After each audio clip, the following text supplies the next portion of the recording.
Por supuesto la transmisión es parcial, ya lo saben, porque si no, porque además seguimos discutiendo en vez de pensar qué íbamos a decir, entonces tuvimos que, esto es lo que salió. Bueno, algunas cosas... Capaz que compartimos. La consigna. Teníamos una consigna que eran causas y consecuencias de la pobreza en los territorios. La segunda era políticas públicas de corto plazo. Después, medidas e iniciativas de largo plazo, erradicar la pobreza infantil. Y después, cómo generar valores que sustenten la protección de la vida en esta sociedad y en esta etapa. Abordamos algo, sobre todo más las causas, había muchas vecinas que trajeron la realidad de los territorios, muy concreta, muy actual. Esto es una bestial síntesis. Primer concepto, pobreza estructural consolidada. Hay 36.000 niños sin cobertura de cuidados educativos de 0 a 33 años. Y después hay otros factores de la pobreza que son la salud, la vivienda, los culturales, etcétera, de alimentación. Y en esta cosa más sutil de la descripción, del acercarse a la realidad actual del empobrecimiento, son los problemas de trabajo, las mujeres solas con hijas, trancadas, que son luchadoras pero no pueden salir de la situación de sobrevivencia. Son múltiples situaciones que no pueden salir de la sobrevivencia. En la situación actual, como en los barrios, es algo nuevo. No el tema de las adicciones, que es un tema de consumo problemático de drogas, sino los problemas que hacen a las drogas, el narcotráfico y la violencia como un hecho nuevo que está incidiendo también en estas situaciones. En pandemia, vacío gubernamental. Por otro lado, se planteó el problema de la ausencia del Estado y el capital humano trabajando desde las vecinas y vecinos, organizaciones sociales, los trabajadores técnicos, un trabajo fragmentado, la dificultad de trabajar juntos. La desigualdad social ha aumentado con consenso y el tejido social está más roto. Y como comparamos el 2002 con ahora, hay un proceso de mayor dificultad que después de la pandemia hay una caída, un retroceso. Dale, capaz que agarro esta última parte. Bueno, políticas públicas de corto plazo. Primer comentario, que faltan políticas públicas. La necesidad, estuvimos discutiendo del Estado y de la sociedad. Ahora, como dos claves centrales, no hay futuro para abordar este problema sin estos dos actores potentes. El Estado solo no alcanza, la sociedad sola no alcanza. Un Estado más articulado, más coordinado y una sociedad, una comunidad unida, organizada y una relación entre Estado y sociedad de mayor igualdad y de mayor participación y protagonismo de todas las capacidades sociales. El poder lo tiene que tener la comunidad, ese es uno de los planteos. Debe haber planes locales y regionales. Junto con el pensamiento general, con tener una propuesta general e integral, a nivel local se debe elaborar un plan con todos, con organizaciones sociales, instituciones, etcétera, local. Desarrollo ciudadano y el tejido social tiene que ser un fin en sí mismo. Hubo una larga discusión sobre el papel de los técnicos. Se puso como ejemplo a Pablo Carrevaro y esa tradición de APES, las patas en el barro, mano a mano.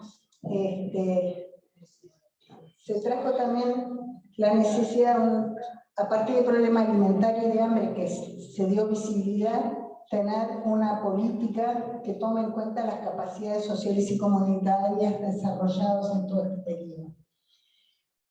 Bueno, y también se señaló como un problema y una necesidad de responder las carencias de respuestas actuales sociales y se destacó en particular salud mental. Ahora, esta está. Y después se armó estas propuestas más concretas de la necesidad de mantener las transferencias sociales, las transferencias económicas, incluso que sean más fuertes, más significativas, pero que con eso no alcanza, por lo que vimos de la dimensión compleja, porque hablamos de los barrios y tratamos de mirar más en detalle cuál es la situación de la pobreza, qué significa. Entonces, la pregunta de cómo desarmar la reproducción de la pobreza implica también abordar problemas de educación, salud, transporte y atacar todos estos problemas para atacar la integralidad de los problemas sociales. Unos son inmediatos, otros son inmediatos, pero en una perspectiva más largo alcance. Que te continúo, ¿está? Sin descansar. No, una de las cosas que veíamos es cuando pensábamos medidas a corto plazo y a largo plazo. Ese largo plazo que tenía que empezar a cambiar en nosotros, porque también todos decimos en toda la mañana, bueno, lo cultural, cómo cambiar, cómo aceptar los nuevos paradigmas, pero eso implica una transformación a nivel de todos, desde el Estado hasta el último que está en el barrio. Entonces, en eso de la red de protección permanente para romper la causa de la pobreza, superar la fragmentación, hablábamos que para lograr tener una protección realmente, en el caso de la primera infancia, que es hoy donde nos estamos centrando, tenemos que ver, primero, una unión institucional. Las instituciones no pueden estar fragmentadas. O sea, eso es algo que también las vecinas que estaban sentadas con nosotros nos decían. No puede ser que se llegue al territorio y el que es del MIDES es del MIDES, el que es de vivienda es de vivienda, el que es de la universidad. Entonces ahí es el que no podemos seguir trabajando en chacras.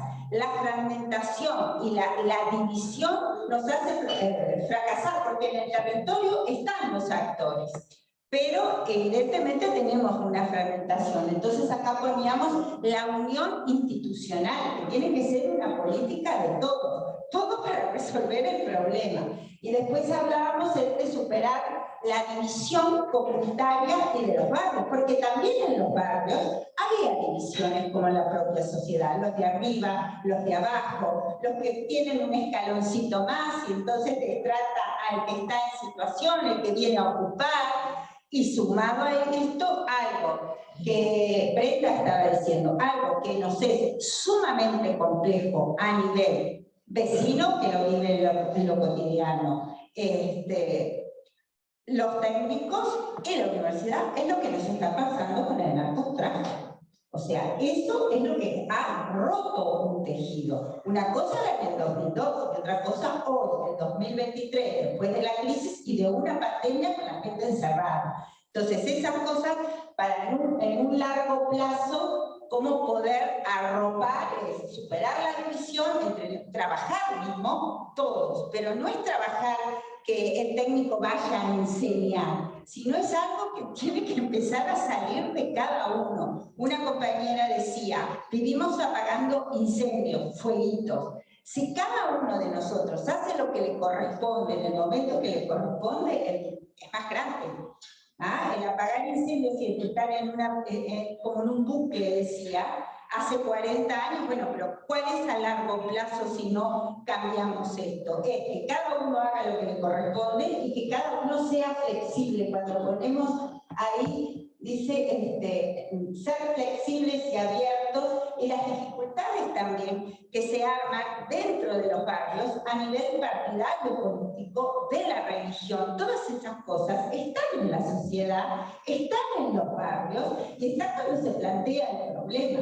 Entonces creo que eso es ser flexibles y abiertos de todos los lugares. No hay comunidad divina, no hay academia divina y no hay instituciones públicas divinas, ¿no? O sea, todos tienen que empezar a juntarse para pensar y tener voz. Y en esto de que la comunidad con voz y participación, es que la comunidad no tiene que ser representativa cada 4 años. La comunidad tiene que empezar a estar en presencia y saberse, tener el respeto de que los otros lo puedan escuchar. O sea, en la vida cotidiana, los vecinos, eso es lo que ven las cosas. El técnico entra y sale, la academia entra y sale, la institución entra y sale, porque era el vecino. Pero en ese sentido, el vecino tiene que seguir, hacerse valer y respetar, y que aunque venga cualquier gobierno, se pueda tener, cuando decía, tener un programa de todos, a nivel nacional, local en lo específico, pero también, o sea, que por más que cambien, se pueda sentir la participación de la gente. Y hay momentos que hay que gritar más, pero no quedar en el grito de desesperación como hacemos todos. Realmente estar en la decisión. Y eso es un trabajo a largo plazo de todos. Disculpen que me engañe. Quiero agregar una cuestión que está acá, que para poder tener una red de protección social potente y permanente, para romper las causas de la pobreza, para fortalecer las transferencias, para desarrollar políticas integrales, se precisan recursos. Entonces, una de las propuestas es generar un fondo pobreza cero infantil. Eso, si no, es voluntarismo. Entonces, esto es una propuesta concreta a profundizar, me parece que tiene que quedar remarcada. Y las fuerzas de las redes con recursos, que las redes es lo que nos sostienen a todos. Exacto. Las otras fortalezas.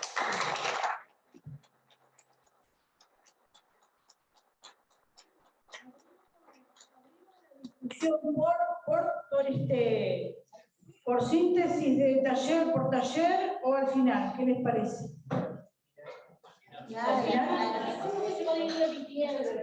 Bueno, entonces pasamos a educación y cuidados.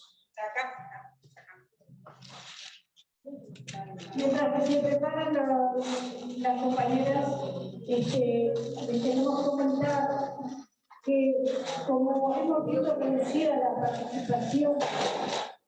Yo estoy para tirar.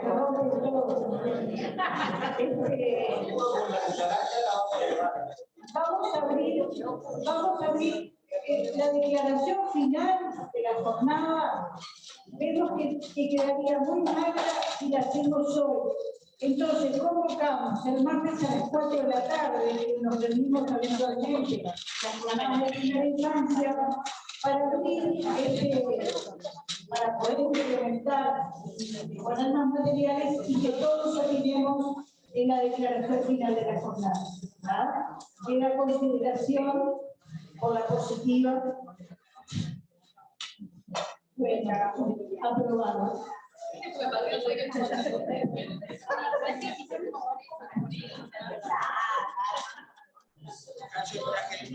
Muchas gracias. Siempre hay alguien que está atento. Siempre que está atento a todo.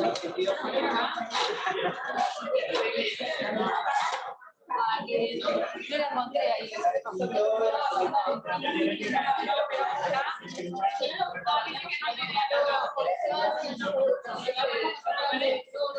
No, tenemos dos igual.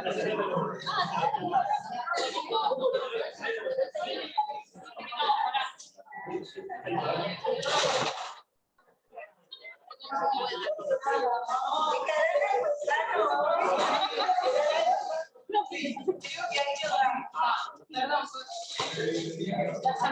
Esto fue todo.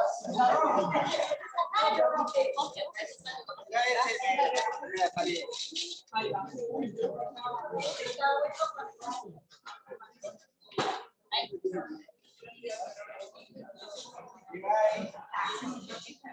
Es que se puede correr la pájara. ¿No?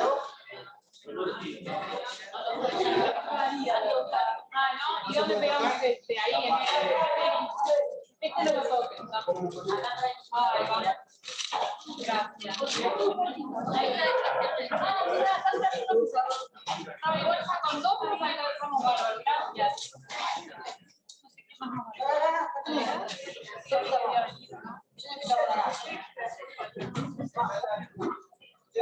ver.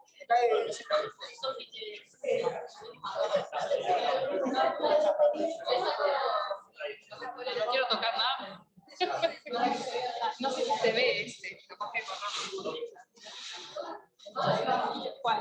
No, quería correrlo para acá, porque está más nosotros, ¿no? Dale. ¿Cómo hacemos? ¿Vamos echando cosas o querés que pare? Yo arranco aquí. Dale. Pero para que...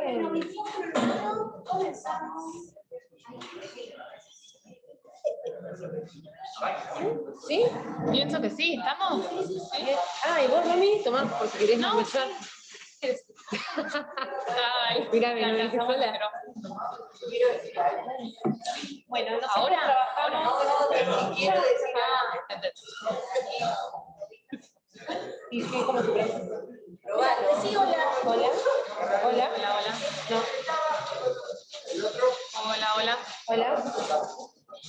Hola. Ah, ¿Ya también vino? funciona. No. Aquel. Hola. Ahora sí. Bueno, nosotros trabajamos en nuestro grupo con la primera propuesta que era aportes de los centros educativos y cuidados. ¿Qué aportes realizaban los centros educativos? Bueno, nosotros detectamos en principio como una atención integral y equipos multidisciplinarios, por ejemplo, en los CAIS, en los CAPI, donde funcionan equipos multidisciplinarios con psicólogos, psicomotricistas y demás. Bueno, y eso está dando la importancia de compartir las distintas visiones de la multidisciplina. Necesidad de articular con salud. Bueno, se vio el ejemplo de una policlínica en Pajas Blancas, donde bueno, el horario de atención es muy reducido y también pocos especialistas, o sea, solo médico general. Perspectiva de género, sobre la corresponsabilidad y los valores en el cuidado, como culturalmente se ve que es la mujer la que se encarga de los cuidados. Jerarquizar el concepto de cuidado relacionado a esto mismo, cambiar las masculinidades en el trabajo con la comunidad, vigilancia epistemológica, el instinto del cuidado asignado a la mujer.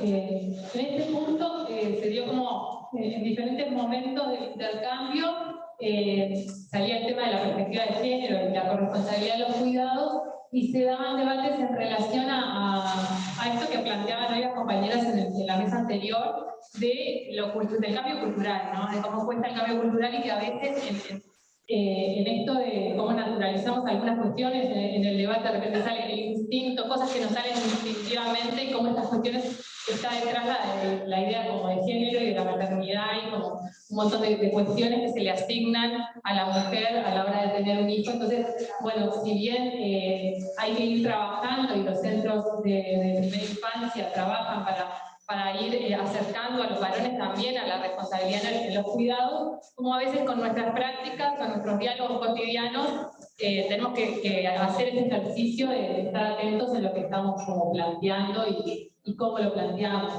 En relación, por ejemplo, a la jerarquía, a esa cuestión de jerarquizar el concepto de cuidado, también veíamos la idea del género, porque el cuidado está culturalmente asignado como cuestiones de menor jerarquía, que a su vez fueron asignadas a tareas femeninas, ¿no? Y cómo los conceptos se van como enrabando culturalmente, y en realidad no es solo desarticular la cuestión de género, sino un montón de otras cosas que aparecen detrás y que hacen que el sistema funcione de una manera, patriarcal, si se quiere. Entonces, cómo tener cuidado con estos conceptos y con esas jerarquías que armamos desde el trabajo de los centros de primera infancia, y de cómo comunicamos a la hora, planteaban, bueno, a la hora de un niño está enfermo y está la mamá y el papá, pero llamamos a la mamá. Aunque los dos trabajen, la mamá puede salir del trabajo, pero el papá no. Entonces, ese cuidado que tenemos que estar como vigilantes y en las prácticas cotidianas ir desarmando eso, desarticulando. La educación, ¿no? Ahí. Y fomentar desde lo educativo, bueno, seguimos con lo educativo, temáticas como la importancia de la lactancia, de los vínculos afectivos, por ejemplo, el tema de la lactancia y la importancia de promoverla desde el embarazo, y la lactancia como alimentación primordial en los primeros meses o años de vida. Y bueno, otros temas como la nutrición, juegos y otros. Perdón, no. Sí, el punto de arriba, que es flexibilidad, que es un punto de flexibilidad, también salió en la mesa anterior, traían como la experiencia de lo que fue el trabajo de años del Sistema Nacional Integrado de Cuidados y la experiencia de la red que trabajó en la creación, en la solicitud, digamos, que trabajó para crear ese sistema, para proponer ese sistema, y planteaban, bueno, las realidades diversas que hay a nivel nacional, y que de repente en algunos lugares hacen falta, por ejemplo, centros de 8 horas, centros como con extensión horaria, en otros lugares no se adapta a la realidad de cada zona y a las necesidades de las familias y de los niños. Entonces, planteaban como esta cuestión de, a la hora de pensar los centros educativos, las políticas, las propuestas, los proyectos, la idea de flexibilidad, ¿no? Tanto en horarios como en propuestas, como en modalidades de trabajo, para que realmente puedan adaptarse a diferentes situaciones. Sí, por ejemplo, el caso actual de los CAIF, que redujo la jornada, bueno, no es tan viable a la hora de que el papá o la mamá tienen que trabajar y lo cuidan 4 horas. Por eso está. Bueno, el apoyo para hogares monoparentales, extensión de horarios, eso tiene que ver con los centros de cuidado. Derecho de educación al incluirse en un centro educativo que posibilita el ejercicio del goce de todos los derechos, visibilizar situaciones de otra forma que quedan en el ámbito de que situaciones, por ejemplo, la violencia que están a veces dentro del ámbito privado, sacarlo hacia algún ámbito público, desde la detección y la derivación en su caso. Este punto también se dio como en diferentes momentos de la discusión, esta idea de que, bueno, un centro educativo es como la oportunidad, si bien no siempre es como la garantía, pero sí es un momento, una oportunidad donde a través del derecho a la educación se posibilita concretar el ejercicio de los otros derechos que están concatenados y que verdaderamente al niño ingresar o a la niña ingresar a un centro educativo pueden efectivizarse otros derechos, no solo el derecho a la educación y a la participación, sino como otros derechos. Y acá otra compañera traía la idea de lo público y lo privado como algo clave, ¿no? Que cuando el niño ingresa, la niña ingresa, pueden verse algunas vulnerabilidades que puede sufrir un niño que de otra manera no se podrían efectivizar, y no podría el Estado también en su responsabilidad de garantizar los derechos de los niños y las niñas como poder hacer que esa vulneración de derechos se revierta y realmente efectivizar como un sistema de protección y de cuidado. Bien, la segunda pregunta sería sobre los desafíos de la post-pandemia. Una de las cuestiones que vimos fue recomponer el tejido social, recuperar experiencias de articulación entre salud y educación. Y acá seguimos con el tema de trabajos en red, apertura de los centros, esto relacionado a lo anterior, horarios, propuestas, flexibilidad. Sí, acá en estos puntos que están relacionados, tienen que ver con, bueno, lo que planteaba también a través a partir de la pandemia, cómo se fue descomponiendo de alguna manera todo aquello que durante años se había trabajado y generado, como estaba bastante aceitado el tema del trabajo en red, la articulación entre instituciones, entre organizaciones, los lugares y los espacios de encuentro, bueno, como un desafío entonces de poder empezar a recomponer, a reconstruir ese tejido de organizaciones, de instituciones, de las comunidades. Y bueno, en relación a esto, la apertura de los centros y poder adaptarse y hacer propuestas que tengan que ver también con los tiempos y los momentos que se dan en la comunidad. Entonces, bueno, poder decir, bueno, queremos que participen, vamos a ver en qué horarios es posible la participación de los papás, de las mamás, de otros familiares, poder tener esa flexibilidad que también tiene que ver con recursos y también tiene que ver con flexibilidad de un sistema. Entonces, bueno, esto nos parece como un desafío a poder mejorarlo, poder generar desde políticas públicas que estén desde el pienso ya, dándole las posibilidades a los centros educativos de tener estos espacios de encuentro y estos espacios de coordinación. Sí, con respecto a la flexibilidad, uno de los ejemplos que planteamos hoy en nuestro grupo fue, generalmente se estila cuando hay una reunión de padres, es la mamá la que va. Entonces esa flexibilidad dada, bueno, que venga la mamá y el papá. Por ejemplo, nos nombraba hoy en el capítulo Losterito, que articulaban de esa forma. Bueno, la responsabilidad del Estado, desde la asignación de distintos recursos, económicos, de personal, y lograr acuerdos más allá de un periodo de gobierno, políticas más a largo plazo, para que tengan una sostenibilidad. Concretar un plan que contemple las distintas realidades a nivel nacional, con compromisos y acuerdos, más allá de un periodo de gobierno, que sería un poco relacionado a lo anterior, y en la asignación de recursos, equipos, horas, integralidad, articulación con otras problemáticas relacionadas a la vivienda, el trabajo y la alimentación. Sí, acá en este punto se habló mucho, sobre todo de la articulación de la salud y la educación, y bueno, poder concretar esas articulaciones, esa necesaria complementariedad de las dos instituciones o de trabajo multidisciplinario, y después esto de las otras problemáticas que no tienen que ver con la educación y con los cuidados, pero que son de alguna manera problemáticas que atraviesan y que son necesariamente, se tiene que pensar en la integralidad de las propuestas. No, una cosa que tal vez yo no lo oí, pero que hablamos también es cuidar a quienes cuidan, ¿no? En esto, cuidar a quienes nos cuidan, ¿no? Y también saber de que hay una exigencia de horarios y economía que también se debe ser cubierta.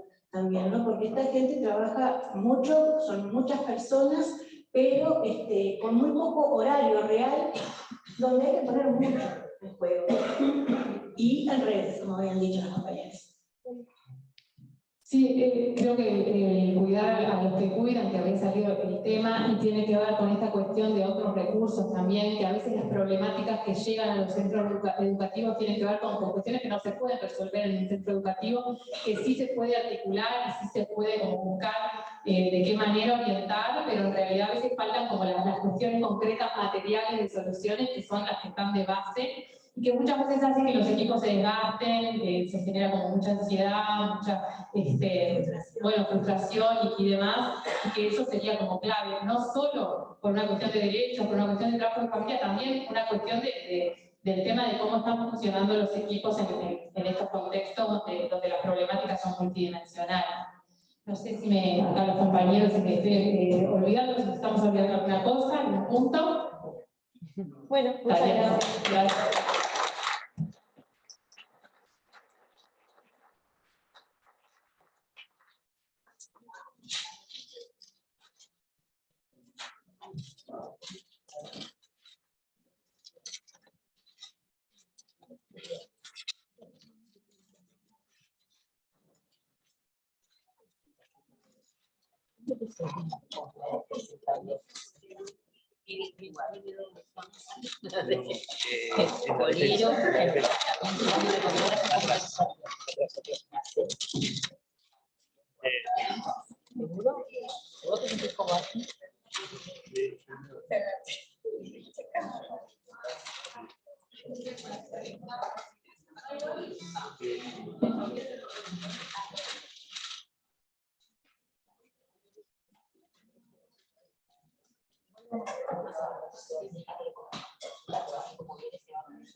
Bueno, nosotros estuvimos en el taller número 3, participación y comunicación, y 4 preguntas que fueron las que teníamos que ir como pudiendo trabajar. A diferencia de los otros grupos, lo hicimos más esquemático, lo vamos a leer y capaz que después, mientras estamos acá y que se animen, que participaron del taller, podemos desarrollar algún punto. Las preguntas fueron, participación y comunicación, era el taller, bueno, 1, ¿cuáles son los actores involucrados en la primera infancia? Familias, trabajadoras y comunidad, otros. 2, ¿cómo se comunican? ¿Qué espacios de comunicación y participación existen? La pregunta 3 era, ¿qué hacer para promover más espacios de participación dialógica en la construcción de lo colectivo? Y la 4, ¿cómo podemos tomar la participación como la posibilidad, habilitación de hacer junto a otros? Entonces, bueno, fue muy rico el debate y salieron como muchas ideas, las tenemos como por aquí, las vamos a compartir y cualquier cosa, si alguna no queda clara, la podemos también explicar. El N-1, que hoy lo aprendí, a ver si lo aprendí bien, era, el N somos todos, el -1 es alguien que quiere como sobresalir en la comunicación, y para que haya comunicación tenemos que escucharnos y en realidad arrancarle la cabeza que quiere, lo dijo él, arrancarle la cabeza que quiere tener protagonismo. No, acá somos todos, nos escuchamos entre todos de uno por lo pacífico. Eso me queda. A todos. Primero, los niños, niñas, la familia y la comunidad. Algo que vimos era esto de que, hablando de participación, comunicación, en esto de la primera infancia, los niños deberían ser los primeros en ser escuchados y ser tenidos tomados en cuenta. Sí, mesas participativas por municipios, el Estado más la organización de la sociedad civil, la importancia de cómo comunicar, no confiar en que las redes sociales, las tecnologías de la comunicación lo cubren todo, hay niveles de comunicación y planes vacíos, ocupar los espacios existen, hay que saber convocar. Poderes políticos simbólicos que bloquean la participación. La dificultad de juntarse se divide las fuerzas. Experiencias de mesas donde se juntan los actores. Ejemplo, en el área de salud mental.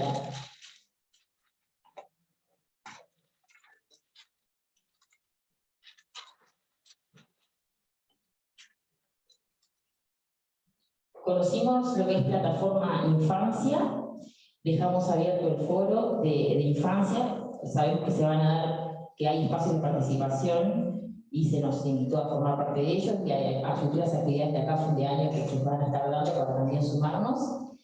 Cuando no está claro el lugar de participación, esta se hace más difícil para algunos. Las experiencias de participación bien dirigidas marcan para avanzar. Experiencias de generar asambleas con niños permiten ver la capacidad y la necesidad que tienen para ocupar esos espacios. Darnos tiempo para estas actividades. No todos pueden participar por diferentes circunstancias, trabajo, hijos o falta de trabajo. Posibilidad a los niños de arte, cultura, acercar artistas. Preguntar a los niños qué es lo que quieren. Experiencia en Interbarrial Arcoíris muy alentadora. También hay experiencias de lugares donde no se hace lugar a los reclamos de los niños. Cabildo del Municipio A, 2022, Cabildo de los Niños. Son experiencias de participación. Fiesta del Río, una experiencia de árbol de los deseos, donde los niños registraban cosas que estuvieron re lindas y que sorprendían también los deseos de ellos de querer participar. Después, FINA INAU, que es el Fondo de Iniciativas de Niños y Adolescentes que todos los años saca INAU, como una oportunidad con recursos para también participar con los chiquilines. Foros organizados por niños y niñas y experiencias que se dan a nivel local, como por ejemplo una experiencia que contaba desde la Bronco ahora de niños periodistas que sensibilizan a la sociedad con la temática del maltrato infantil. Y último papelógrafo, comunicación como cambio de sentidos, como campo de sentidos, perdón, sentidos compartidos. ¿Cuánto vale la palabra de los niños y niñas? ¿Cómo poner en la agenda los temas de los niños? ¿Son mediados por los adultos? Exigirnos como adultos escuchar a los niños. Contexto de fragmentación donde cuesta encontrar el o lo común. Momento de acción de los antiderechos. Y acá quedó un contacto, plataforma infancia Uruguay@gmail, bueno, el celular de Paola, que era como una de las instancias que se necesitaban manos para organizar. Hay una red grande de vincular a la infancia y bueno, nos invitan y se viene con todo en noviembre el Día Internacional, bueno, no, la Comisión de los Derechos de Niños y Niñas, y siempre hay actividades que también nos encuentran. No solo agregar a lo que decía la compañera, es como compartir un poco desde dónde hablamos cuando hablamos de comunicación, ¿no? Porque uno de los ejes de discusión y de donde partimos además fue como esto de la palabra, desde dónde nos paramos, ¿no? En una comunicación donde alguien es el que tiene la palabra y dice todo lo que tenemos que hacer y los modelos a seguir, o desde un modelo más dialógico y más participativo. Entonces tomamos como ejemplo además las experiencias acá que se fueron contando las compañeras y otras experiencias que se presentaron en la mesa. Entonces, cómo a partir del poner en común, de trabajar con otros, de compartir experiencias, de la construcción de sentidos y de vínculos también, ¿no? Entonces, a partir de esta definición de comunicación, porque fuimos compartiendo todas las experiencias y además quedamos en generar espacios para seguir trabajando juntos y poder generar estrategias de trabajo colectivas y que nos lleven a aprender entre todos, ¿no? Porque compañeros que estaban conectados por Zoom hacían preguntas también que nos parecían importantes retomar para seguir discutiendo y aprendiendo de lo que cada uno iba aportando en el taller. Sí, creo que como resumen de esto que también decía Carla, ahora es, bueno, pensar en continuar esto, o sea, la charla fue sumamente fluida, sumamente rica, y fue destapar cajas de un montón de cosas que no conocíamos que se estaban haciendo, y fue también tener la certeza de que hay que juntarnos para poder potenciar todo lo que se hace en los distintos territorios. Entonces, continuar esto con un foro, o continuar esto también con seguir alguna otra reunión presencial para poder seguir con esto que realmente nos pareció algo a explotar. No sé si algún otro integrante del equipo quiera plantear alguna idea que capaz que no la desarrollamos, o hay alguna pregunta. Terminamos por acá.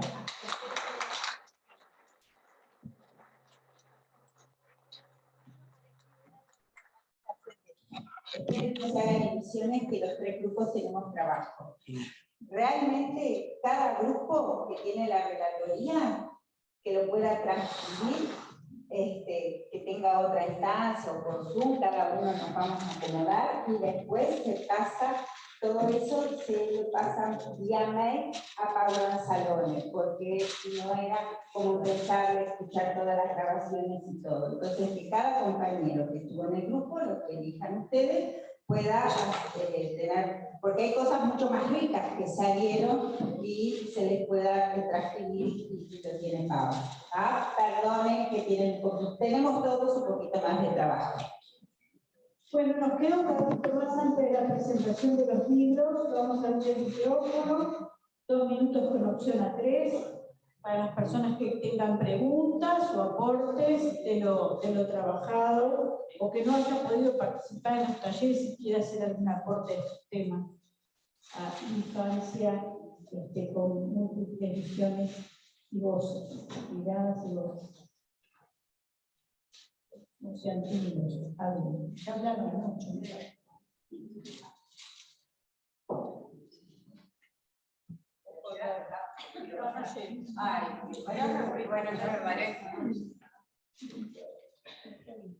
Hola. Bueno, en realidad yo quería comentar algo que me quedó como de duda en las primeras ponencias, y que ahora cuando las compañeras que trabajaron en el tema de cuidados me hicieron acordar, que cuando se nombraban como las cifras de pobreza infantil, mencionaban que muchos de los niños eran hijos de padres pobres. Muchos de los niños pobres eran hijos de padres pobres. Lo que a mí me deja pensando en realidad que si tenemos los datos, en su momento sí accedí a leer algunos datos, que no sé hoy en día si tenemos esos datos, que no son hijos específicamente de padres pobres, sino de madres que han caído en situaciones de pobreza, de niños que han sido abandonados por sus figuras paternas y de mujeres que se ven empobrecidas al tener que sostener ellas solas un hogar, sin contar con lo que corresponde que los padres contribuyan para con sus hijos. Me encantó cuando ustedes, por ejemplo, se presentaron como madres y jefas de hogar, ¿no? Porque sí, porque es lo que nos toca, como será muchas de nosotras. Y bueno, y de la mano con esto también, yo personalmente, como comenté, a mí tengo una hija durante los primeros 2 años, porque tengo a mi madre que fue ama de casa toda la vida y hoy es abuela por mandato, digamos. O sea, le he dicho hasta que de pagarle, porque para mí el trabajo que ella hace tiene un precio y es como, tipo, sos una hereje que me estás diciendo, estoy cuidando a mi nieta. Pero yo opté por no mandarla a un país por todas las cuestiones que había con el COVID y bla, bla, bla. Y me considero una afortunada y una privilegiada, y sin juzgar la situación de nadie, porque cada uno tiene sus zapatos, entiendo que exista la necesidad de que hayan centros educativos para la primera infancia y para los más pequeñitos, que sean de 8 horas, por las necesidades que tenemos como adultos, pero también los niños durante sus primeros años. La licencia maternal se termina al mes y medio, ¿entendés? O sea, tenemos un país con una de las tasas de natalidad más bajas, un país sumamente empobrecido, y te dan un mes y medio y tal, el bebé para una guardería, para un país, para donde sea, y volvete a trabajar. Entonces, pensar, no solamente que sí necesitamos este tipo de instituciones para que quien quiere y lo desea pueda llevar a su hijo a un lugar seguro, que sepa que esté cuidado, etcétera, etcétera, y quien no pueda quedarse en su casa con una mayor presencia maternal o con años pagos, porque la tarea reproductiva sostiene también el capital. Nada más.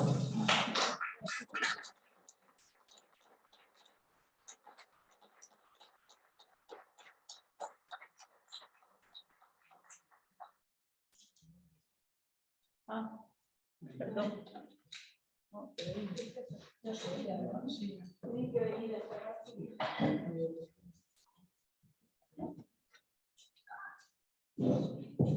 Yo un poco haciéndome eco a lo que propuso o a la puerta que dejó abierta hoy la diputada Klusterberg, creo que cuando hagamos pensé que se podría haber hecho hoy, pero yo justo no estaba en el momento que María dijo que se iba a hacer el martes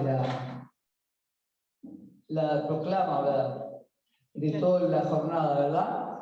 Me parece que es un buen camino de alguna manera, porque la infancia no puede esperar otro periodo para ver cómo empezamos a manejar esto. Esto ya tendría que haber sido ayer, haber tomado, es decir, convocarnos como nos convocamos hoy, lo celebro, porque es un sábado y que algunos tuvieron que vinieron desde el interior y estar acá, y lo celebro, que estemos pensando y analizando cuál es la situación y reviendo cómo no se han tomado medidas en los 40 años que llevamos, y hay documentación, y hay estudios y todo lo demás, pero seguimos en el mismo charco, ¿verdad?, sin salir de ahí empantanados.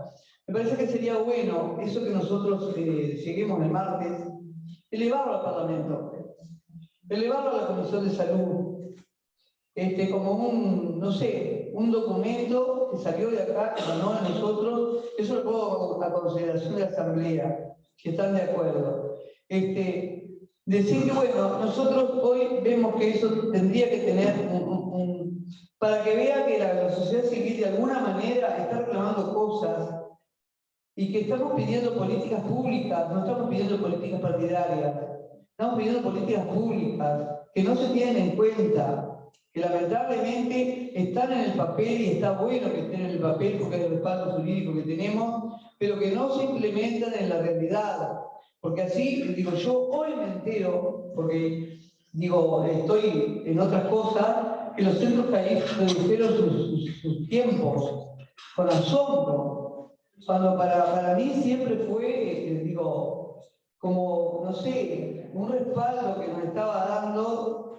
Sabía que había recortes, pero nunca supuse que hubiera habido ese recorte en los centros CAIE. Discúlpenme por mi ignorancia, pero, es decir, hacer ver que hay una colectividad que está preocupada por esto y que no, digo, acá habemos no sé cuántas personas, no importa, pero seguramente muchas de las personas que no pudieron estar hoy, si tuvieran una oportunidad en su lugar de sentarse a conversar, también vamos a encontrar en distintos colectivos, en distintos pueblitos, en distintas ciudades. Entonces, empezar a trabajar en eso, lo que proponían las compañeras hace un rato, hacernos cargo y empezar a cambiar la cabeza. Es posible que si nosotros logramos una masa crítica que empiece a generar cosas, es posible ir contagiando. Porque ese que de pronto hoy no se sintió convocado, porque vimos en la parte de comunicación, que fue la última ponencia, vimos que hay dificultades a veces para la convocatoria, es decir, hay gente que de pronto tiene eso como prioridad, pero no lo movió, la convocatoria que hicimos no lo movió como para participar, entonces quedó ahí, no participó. Bueno, empezar a generar esa masa crítica es imperativo, es decir, tendríamos que haber empezado ayer ya. Disculpen, capaz que soy un poco redundante, pero me parece que es una preocupación. ¿Tú querías decir algo? ¿Terminaste? Sí. Pero capaz que de ahí no.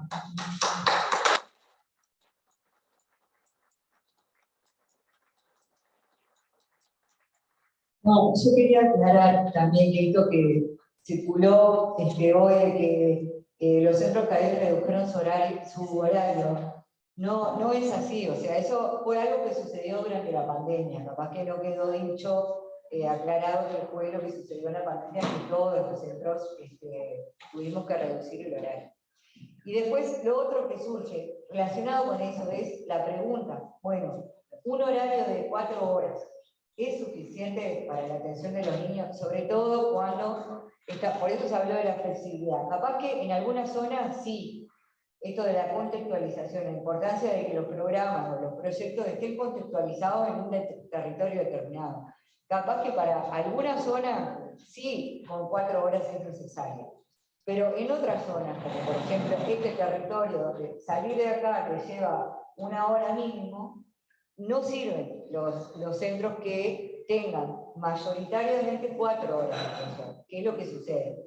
Como sabemos que sí hay atención de 8 horas, pero es mínima. Es un poco eso, que quede claro, no es que hayan reducido. Y lo otro, en relación a algo que habló la compañera anterior, que bueno, también algunos creemos que los centros de primera infancia no solamente son centros donde su objetivo está puesto en que la familia trabaje, sino que al contrario, los centros, para algunos, el objetivo está puesto en que es un lugar para los niños, para que ellos se desarrollen al máximo sus capacidades, participen, se encuentren con otros, conozcan el mundo, conozcan a otros adultos. Entonces, también durante años hemos tratado algunos, los que estamos en esto, de cambiar esa visión de la guardería al centro educativo. Por eso hoy también en el taller se dio esto de que son espacios de protección de qué? De derechos. Y el derecho a la educación es el derecho que puede garantizar el acceso a múltiples derechos. Entonces, también está bueno pensar, es bueno para un niño pequeño, porque también depende de la visión que tenemos de qué es un niño pequeño. capaz que no necesita que esté con su madre es lo mejor. No siempre va a ser lo mejor, capaz que en algunas oportunidades sí, pero sabemos que también se amplía sus posibilidades cuando desde muy pequeño, desde bebé incluso, llega al centro educativo, está con otros, puede estar 4, 6, 8 horas. También hay que rever el tema de los horarios, hoy se habló mayor flexibilidad, no a rajatabla 4 horas u 8 horas, pueden ser 4, 6 u 8 horas. No tampoco un tiempo que entran un rato y se van, porque si no ahí sí volvemos al sistema de guardería, pero organizado, contextualizado, puede ser. Y esto empezar a ver que, bueno, que los niños pequeños tienen derecho a la participación, porque algunos piensan, un bebé o participa. Y los que estamos con los bebés sabemos que los bebés participan de múltiples formas. Capaz que no todos podemos verlos, pero sí tienen derecho a la participación desde que nacen y a la educación institucionalizada también desde que nacen. Está eso más.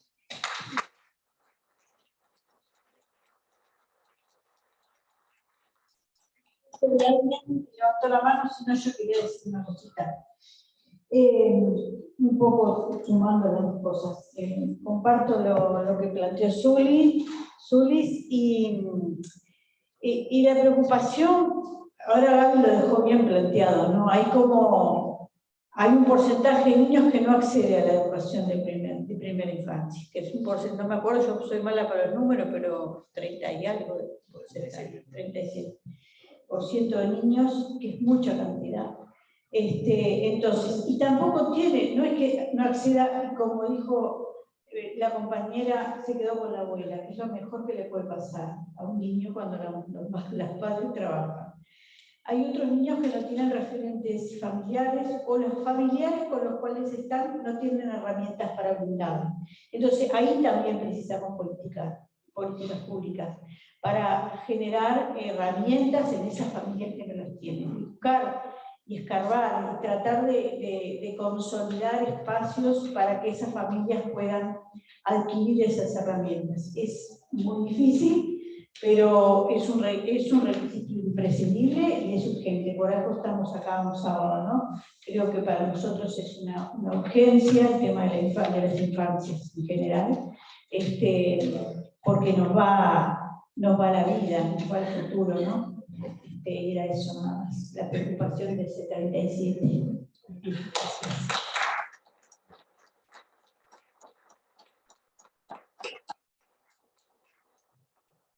Solo para agregar cómo seguimos, ¿no? Con esto. Igual seguramente podemos tener otras instancias para volver. Pero cuando empezamos a discutir cómo organizar esto, creo que fue Gaby o Javier o alguno, propusieron diversidad de voces y miradas. ¿Ah? Esa era la idea. O sea, era abordar esta temática con muchas voces distintas y con miradas que pudieran complementarse, ¿no? E interactuar. Eso es lo que nosotros percibimos en el taller que tuvimos, en la mesa de hoy, ¿no? O sea, una cantidad de abordajes distintos que nos ayudan a pensar mejor el tema. Y el otro es, no estamos pensando en el tema para quedarnos conformes de que ahora tenemos un conocimiento mejor. No, debemos actuar sobre el tema, ¿no? Esa es la voluntad de todos. Cada uno de los planteos acá diciendo, esta situación requiere acciones, cada uno de nosotros puede hacer cosas y si lo hacemos juntos, mejor, ¿no? Entonces, esa idea me parece que esto surgió en varios del taller nuestro, surgió, pero nada más quedó planteada hoy, que es retomar este grupo que fue el organizador, que es un grupo abierto, que se reúne los martes a las 16 horas, abrirlo a todos los que quieran, para trabajar en la evaluación de la jornada y para acordar la declaración final. ¿Ah? Y pensar después esa declaración final como una herramienta. Lo segundo es pensar en el resto del proceso del Congreso Pablo Carlevaro. Esta es una actividad preparatoria del Congreso Pablo Carlevaro. Esto forma parte, junto con una jornada que va a haber el 27 de mayo, sobre adolescencias. ¿Ah? Esta jornada va a tener sede presencial en Bella Unión, porque la Intersocial de Bella Unión reunió a los gurises de Bella Unión y discutieron cómo hacer y armar una jornada allá, ¿no? Y los gurises del APEX, por ejemplo, y otros colectivos van a ir hasta allá. van a ir a participar junto con ellos. Pero además podemos hacer en el resto de todo el país reuniones y participar también todos en la jornada a través de Zoom. Y por otro lado, que está planteado el Congreso. Después va a haber otra conferencia sobre personas mayores, otra sobre alimentación, una sobre la situación de los departamentos del norte del país, ¿no? Y después tenemos el Congreso. El Congreso también es una instancia para hacer cosas. O sea, lo que vayamos acumulando ahora, podemos tratar de que en el Congreso se refleje, tenga otros momentos en los cuales se pueda seguir avanzando, ¿no? Y además hay ideas como la que planteó Ricardo hoy, que es un acuerdo que hicimos también en el taller, que es dejar abierto un foro de intercambios y de experiencias. Una de las cosas que se planteó es, hay mucha experiencia, tanto en participación, en comunicación, como en abordaje de esta temática, y no las conocemos todas, y no aprendemos de ellas, ¿no? Y necesitamos generar un espacio para pensar juntos. Entonces, armemos un foro sobre eso. Es un criterio acordado en el Congreso de que vamos a hacer un libro digital con cada una de las conferencias. OPS va a apoyar con el diseño gráfico y vamos a tratar de recoger todo esto que se conversó para hacer un libro digital que después podemos trabajar, ¿no? Para tener la biblioteca, para hacer con eso cosas, ¿no? Entonces, por eso está bueno lo que decía Mercedes hoy, de que cada uno escriba lo que se trabajó en los grupos y escriba aportes que tenga sobre el tema. O sea, experiencias, la cantidad de experiencias que se manejaron en el taller nuestro, ojalá la puedan escribir, aunque sean 2 carillas, o hacer un video de 10 minutos, y eso lo recogimos en una instancia para compartir entre nosotros todo esto, que es muy rico y que cada uno de nosotros tiene muchas experiencias, ¿no? Entonces, planteémonos en la forma de hacer cosas. Una es aprender de las experiencias, ¿no? Y para eso tenemos que ponerlas en común. Y para eso tenemos que generar instancias de intercambio, ¿no? A partir de tenerlas en común, podemos generar instancias de intercambio. Lo que el planteo que hizo Paula Baliato sobre lo que tiene planteado plataforma de infancia y adolescencia, tiene planteado un conjunto de acciones, coordinemos, articulemos, sumemos, ¿no? Busquemos sumar todo lo que podamos en este sentido, de manera tal que en este semestre, en este año, además de producir un congreso interesante, hagamos una movida que pueda generar redes y que pueda dejarnos trabajando mejor en estos temas, ¿no? Todos sabemos que son temas complejos, pero también sabemos que cuando uno le pone alma, le pone cariño, le trabaja con fuerza y aprende, todos tenemos que aprender, en eso podemos hacer cosas mejores. Así que era eso.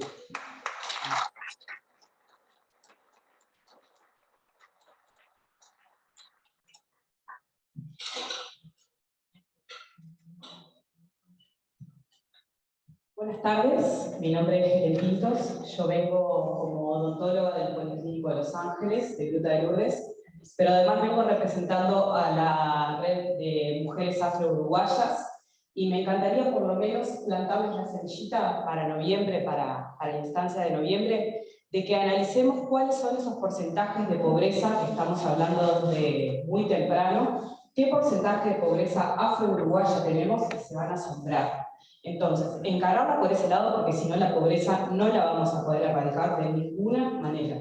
Estamos hablando de pobreza infantil, pobreza de la sociedad en general, de las mujeres, y no hablamos jamás de la interseccionalidad con la raza. El único que nombró la palabra etnia fue el compañero que habló de Berlín. Acá tenemos un porcentaje de personas afro que son completamente invisibilizadas, están muchas en pobreza y sin embargo ni siquiera se habla.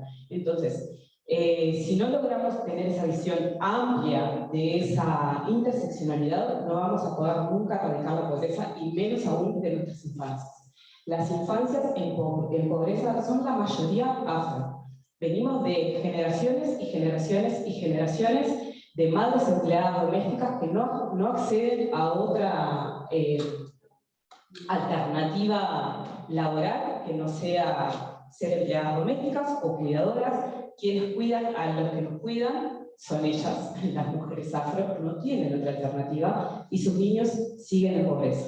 Entonces me encantaría que para noviembre por lo menos tengamos esa visión de género y raza en el encuentro, estaría muy feliz. Y me gusta estar acá porque ahí notamos la invisibilidad que tiene ese tema. Somos 2, 3 o 4, más nada. Así que muchas gracias. Espero que puedan.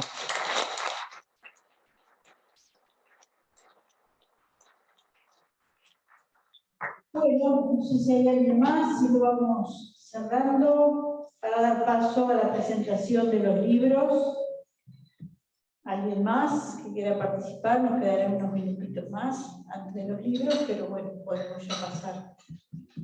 Así que damos bastante tiempo a las compañeras que se explayen. Sí. No sé qué necesitan, lo representan acá, en esta mesa. Sí, danos